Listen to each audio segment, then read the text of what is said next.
Hello, my name is Susan Leahy, and I'm the creator of Robert's Rules Made Simple. Mark, I'm super excited to be here on your podcast today. And we're going to be talking about a subject that I'm very passionate about. It's healthy board dynamics. So it's serving within a meeting, being a part of a structure where you're making decisions and doing it in a way where everyone actually walks out of the meeting room feeling like this. We're energized, we're feeling motivated, we're feeling like we've done a good job instead of like this. We've all walked out of meetings where our energy is low.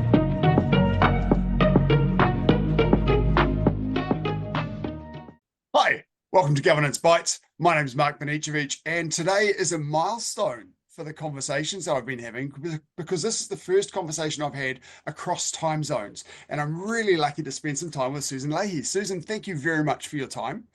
Yes, glad to be here, Mark. Thank you for matching up the time zones. I'm all the way over in the United States today. Oh, and we have, of course, you've just changed time zones for daylight savings. We're still in Yep. daylight savings time. So we managed to match up, which is great. I know. And I feel looking like. forward to this conversation around healthy board dynamics, or meeting dynamics in particular. So my Mhm. first question for you is, what are the key characteristics of healthy meeting dynamics? Yeah. Well, I think what's really important is that you let your boards decide the answer to that question. And I have a really easy mechanism for doing that, and I call it the high five context. Okay. And so you give somebody a high five, right? It always feels good. But what's behind the high five for this board? What do you want to think or feel as a result of the time, the energy, and life that you're spending in this meeting? And you give the board the dignity of that conversation. I'll give you some examples of a high five context. I want to be in a healthy board dynamic where everyone feels safe, heard, respected, valued, and seen. Right? So you think about that. It's like, okay, that's a healthy dynamic. But there also might be, there's hundreds of words that you can apply to it. But what is a healthy board dynamic for this board?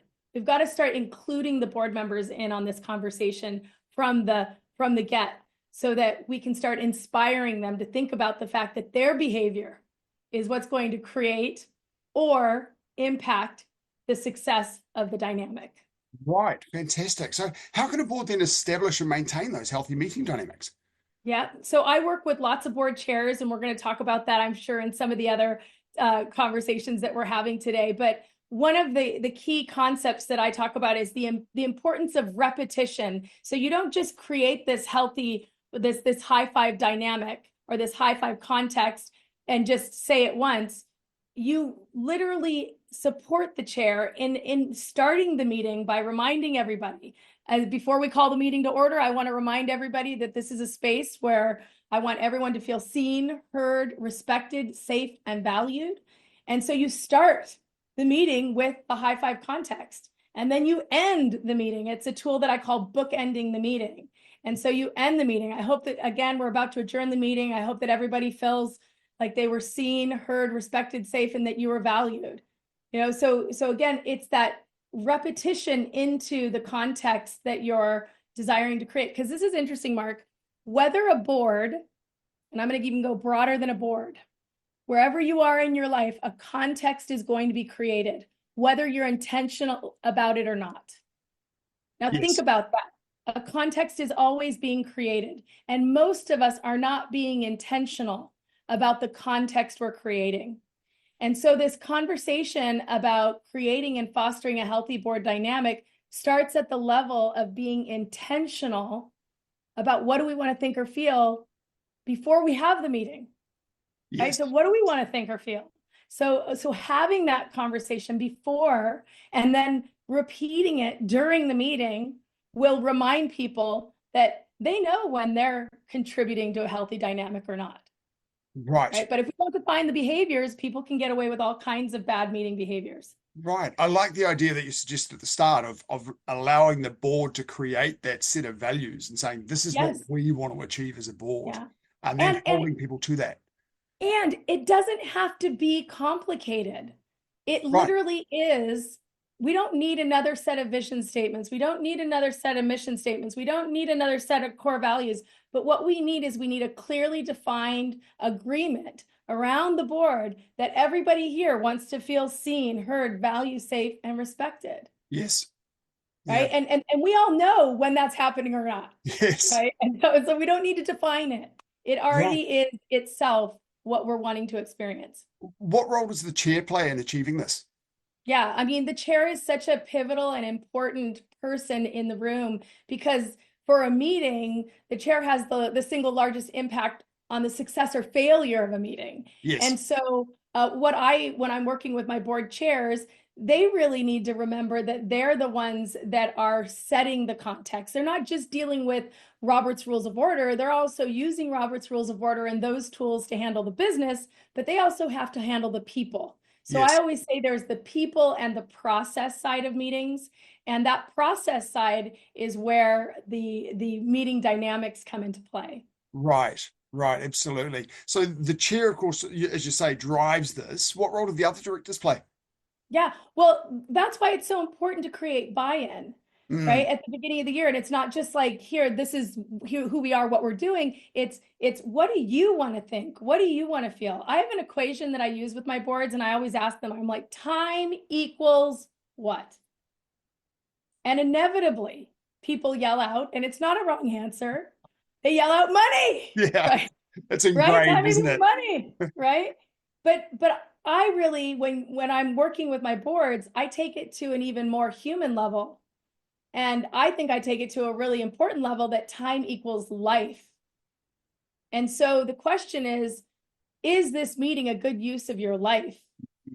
And because I believe that every board member needs to know that their life is important and the life of the other board members is important.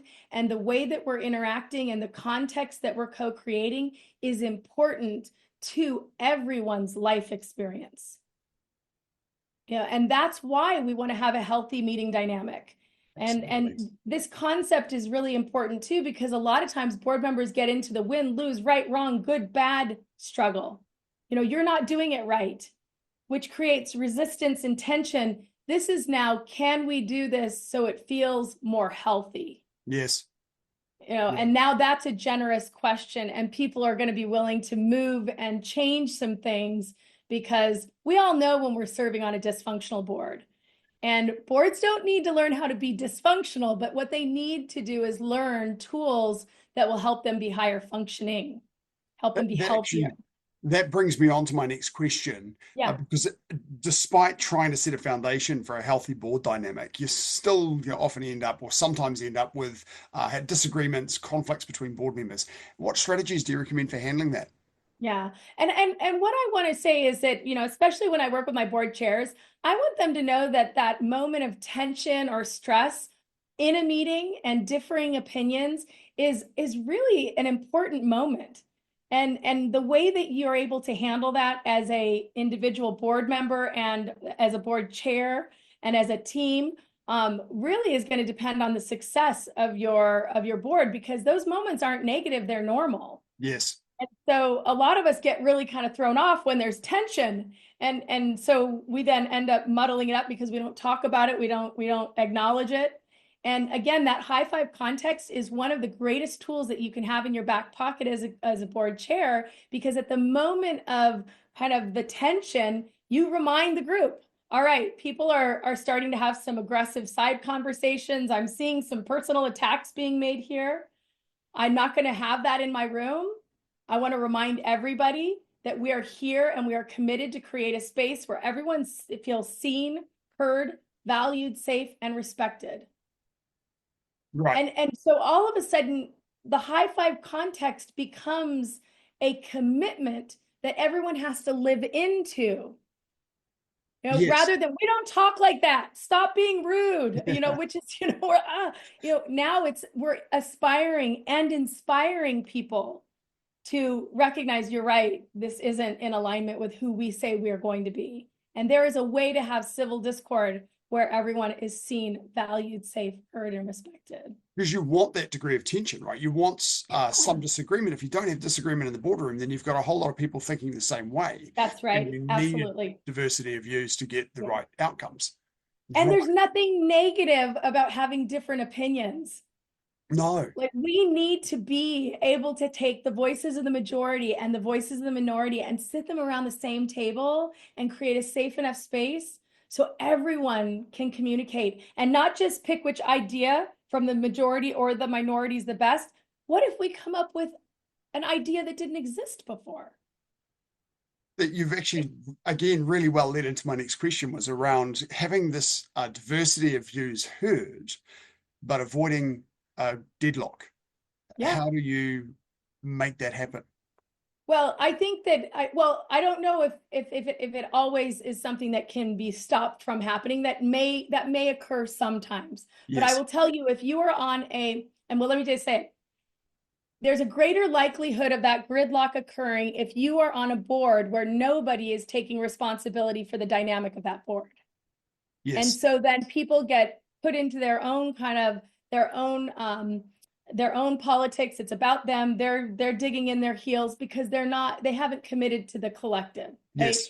But if you do the groundwork of providing this type of training at the beginning of the term, or when you start seeing dysfunction emerge, then you can shift the conversation and your board members will take greater responsibility. I had a board that I was working with that it was quite contentious, and we went in and did one of our healthy board dynamics training. They were literally one step away. Well, they were actually already engaged in litigation. So two of the seated board members were actually being sued. Wow. And it was a contentious meeting. And we were in there working on trying to raise the dynamic of the board through this conversation. And so, you can imagine how stressful that was. You could feel the hurt feelings, you could feel the mistrust. And I'm really happy to say that after our full day training, we walked out, and the next meeting, they unanimously voted to drop the lawsuit. Wow. And Fantastic. so when you're on a dysfunctional board and that board isn't communicating, they have no other option than to maybe sometimes get legal. And that Yes. wastes everybody's time and money. Yes, absolutely. So I think boards can't not afford to be able to have this discussion. This is so important to the lifeblood of the work they're doing. And it comes down, I think, to two of the values that you've mentioned a number of times so far, is around being heard and being respected. And if the other views are coming in and you are listening to those views and not just letting them wash over you and respecting those views, then you're more likely to compromise and come up with alternative solutions that take everyone's views into account. Yeah, I can respect you and disagree with you. Yes. I can respect you and I can listen to you. I can, and again, what I want to say about the words that I've been using, there's a litany of other words that we could plug into this high five context. These are just the words that resonate for me when I think about the type of dynamic I'd like to be in. Yes. And when I'm working with, so again, it's putting some time into thinking about, well, what are those words? And that's one of the exercises that I walk my board members through, because the truth is, whether you define your high five context or not, it's going to get defined. Yes. You can walk out of that meeting and you're like, that meeting was exhausting, frustrating, and blanket a blank, blank, blank. Yeah, right. Right. So if you're explicit about it, you're more likely to be able to drive those values. Yes, you have a better chance of being able to get in alignment with those. What if you've got one member of the board who is disruptive or alternatively ineffective? What are some effective ways to deal with that?